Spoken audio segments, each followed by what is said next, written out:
నమస్తే. Welcome to Sakshi cinema. Dance మాస్టర్లైన Shekhar master, Jani master మధ్య డాన్సర్స్ అసోసియేషన్ ఆఫీస్‌లో వాగ్వాదం చోటు చేసుకుంది. అసలేం జరిగింది అక్కడ? ఇలాంటి విషయాలు మనకు చెప్పేందుకు మనతో పాటు ఉన్నారు డాన్సర్స్ అసోసియేషన్ సెక్రటరీ శ్రీనివాస్ గారు. వారిని అడిగి మరిన్ని విషయాలు తెలుసుకుందాం. అసలేం జరిగింది సార్ ఆ రోజు? ఎందుకంటే శేఖర్ మాస్టర్ అలాగే జానీ మాస్టర్ ఇద్దరు మంచి ఫ్రెండ్స్ అని అందరికీ తెలుసు. కానీ వారే ఒకరికొకరు మాటలు అనుకున్న పరిస్థితి. ఏం జరిగింది? అంటే వాళ్ళిద్దరూ కూడా ఇప్పటికీ మంచి ఫ్రెండ్సేనండి.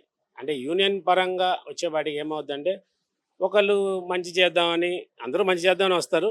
ఏదైనా చెడు జరిగినప్పుడు ఆటోమేటిక్‌గా ఇది కరెక్ట్ కాదు అని చెప్పడం అనేది ఎదుటి వాళ్ళ లక్షణం. ఆ క్రమంలో జానీ మాస్టర్ గారి వైఫ్ ఇప్పుడు ప్రెసిడెంట్‌గా ఉన్నారు. ఎవరు సుమలత గారా? సుమలత గారు ఇప్పుడు ప్రెసిడెంట్‌గా ఉన్నారు. నేను సెక్రటరీ, చిరంజీవి అని ట్రెజరరు. ఇలా ఒక లాస్ట్ డిసెంబర్‌లో ఎలక్షన్‌లయినాయి. అందరం కలిసికట్టుగానే పని చేసుకుంటూ వెళ్తున్నాం. ఈ క్రమంలో కొన్ని కమిటీ మీటింగ్స్ జరుగుతూ ఉంటాయి కదా! ఎవ్రీ మంత్ కమిటీ మీటింగ్ జరుగుతుంది. ఆ కమిటీలో తీసుకున్న నిర్ణయాలు, కొన్ని నిర్ణయాలు అందరికీ ఆమోదయోగ్యంగా లేకపోయినా కూడా అందరికీ ఉన్నా కూడా ఆమె కొంచెం వేరే వేరే విధంగా పోర్ట్రేట్ చేయడం, మినిట్స్ బుక్‌లో వేరే విధంగా రాయడం, ఆమెకి నచ్చినట్టుగా రాసుకోవడం. ఇలా జరగడం వల్ల అందరూ కమిటీ మెంబర్లు కూడా కొంచెం మనస్తాపం చెంది, అన్నీ ఒక విషయం కాదు చాలా విషయాలున్నాయి. ఆమె నచ్చిన వాళ్ళకి మెడికల్ లోన్‌లు ఇచ్చుకుంటారు.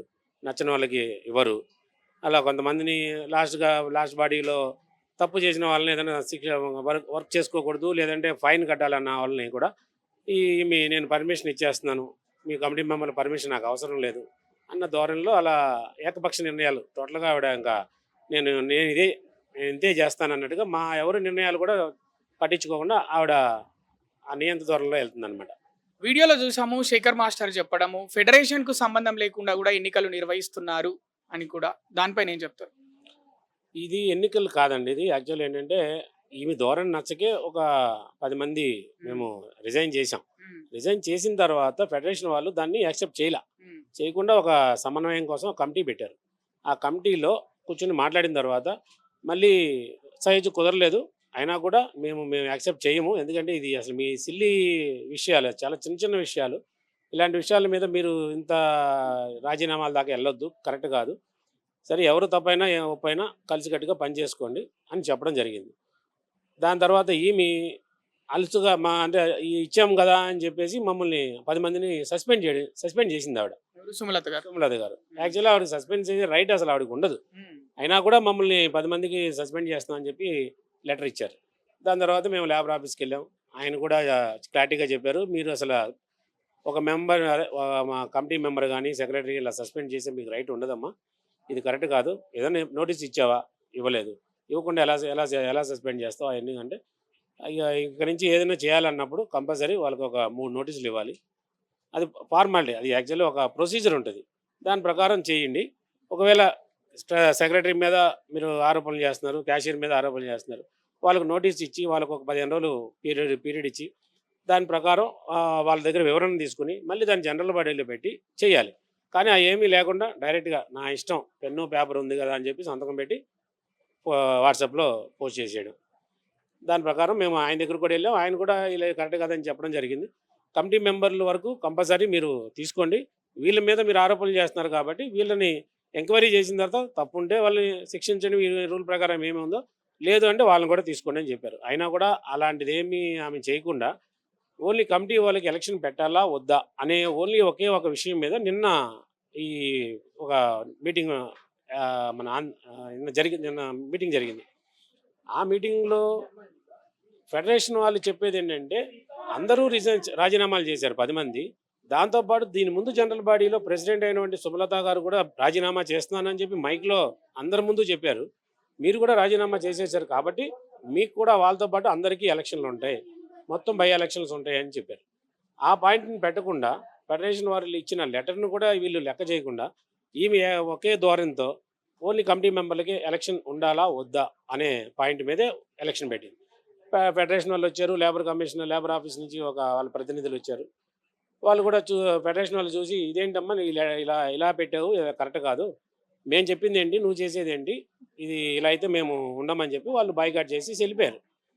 వెళ్ళిపోయిన తర్వాత ఈలోపు అందరూ ఇక శేఖర్ మాస్టర్ రావడం, భాను మాస్టర్ రావడం, ఇలా కొంతమంది మాస్టర్లందరూ వచ్చి ఏంటి ప్రాబ్లమ్ ఏంటి? ఎందుకు అంటే వివరంగా చెప్పారు. వివరంగా తెలుసుకున్న తర్వాత ఇది కరెక్ట్ కాదు కదా. మనకి తల్లి లాంటి తల్లి తండ్రి అయినా ఏదైనా ఫెడరేషనే. మనం ఏ ప్రాబ్లం వచ్చినా సినీ కార్మికులకి 24 యూనియన్లకి హెడ్ వాళ్ళు. ఎవరైనా సరే ఒక ప్రొడ్యూసర్ దగ్గర పని చేస్తున్నామంటే ఈ ఫెడరేషన్ నుంచి ఏ డబ్బులు వసూలు చేయాలన్నా ఒకవేళ డబ్బులు మ్యాక్సిమం చాలామంది ఇచ్చేస్తారు.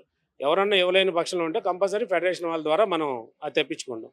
వాళ్ళనే మీరు వద్దంటే ఎలాగో అని చెప్పేసి వాళ్ళ ఆధ్వర్యంలో ఎలక్షన్ జరిగితే బాగుంటుంది, వాళ్ళు లేకుండా అయితే చేయొద్దు అనేది ఆ విధంగా శేఖర్ మాస్టర్ గారు, భాను మాస్టర్ గారు, షష్ఠి మాస్టర్ వీళ్ళందరూ మాట్లాడడం జరిగింది. దానివల్ల మేము ఆయన ఉంటేనే మేము ఎలక్షన్లో ఓటింగ్కి పాల్గొంటాం, లేదంటే మేము బాయ్కాట్ చేస్తామని చెప్పి నిన్న జరిగిన విషయం అయితే ఇది. మరోవైపు ఇంకొన్ని మాటలు వినడం జరిగింది. జానీ మాస్టర్ ముంబై నుంచి డాన్సర్లను ఎక్కువగా తీసుకొస్తున్నారా అని కూడా వినడం జరిగింది. ఎంతవరకు నిజం? 100% కరెక్ట్ అండి. ఆయన ఇక్కడ యాక్చువల్లీ ఇక్కడ మనం ఉండేది ఆంధ్ర, తెలంగాణ. ఇంతకుముందు మనం అందరం కలిసి ఉన్నాం. విడిపోయిన తర్వాత కూడా చాలామంది ఎక్కడ మనం ఆంధ్ర నుంచి వచ్చినా, తెలంగాణ నుంచి వచ్చినా అందరూ ఇక్కడే ఉంటున్నాం, ఇక్కడే యూనియన్లో బతుకుతున్నాం. ఇక్కడ వాళ్ళని కాదని ఆయన ఇప్పుడు కాదు, దాదాపు ఆయన మాస్టర్ అయిన కాడి నుంచి ప్రతి సాంగ్లో చూడండి మేజర్గా బాంబే డాన్సర్సే ఉంటారు. ఇక్కడ వాళ్ళకి పని తక్కువ ఉంటుంది. మొన్న కూడా పెద్దలో 100-200 మంది డాన్సర్లు అంటే 100 మంది బాంబే వాళ్ళని తీసుకొచ్చారు, 100 మంది ఇక్కడ వాళ్ళకి పని ఇచ్చారు. మిగతా ఉన్న యూనియన్లో ఉన్నది 550 మంది, దాంట్లో మాస్టర్లు 150 మంది చేసినా కూడా 350 మంది డాన్సర్లు ఉంటారు. ఇక్కడ డాన్సర్లు ఉన్నా కూడా అక్కడి నుంచి డాన్సర్లు తీసుకురావడం, ఇక్కడ పనులు ఇక్కడ ఉన్న వాళ్ళకి పని లేకుండా చేయడం, ఆయనకి ఇది ఎప్పుడు పరిపాటి.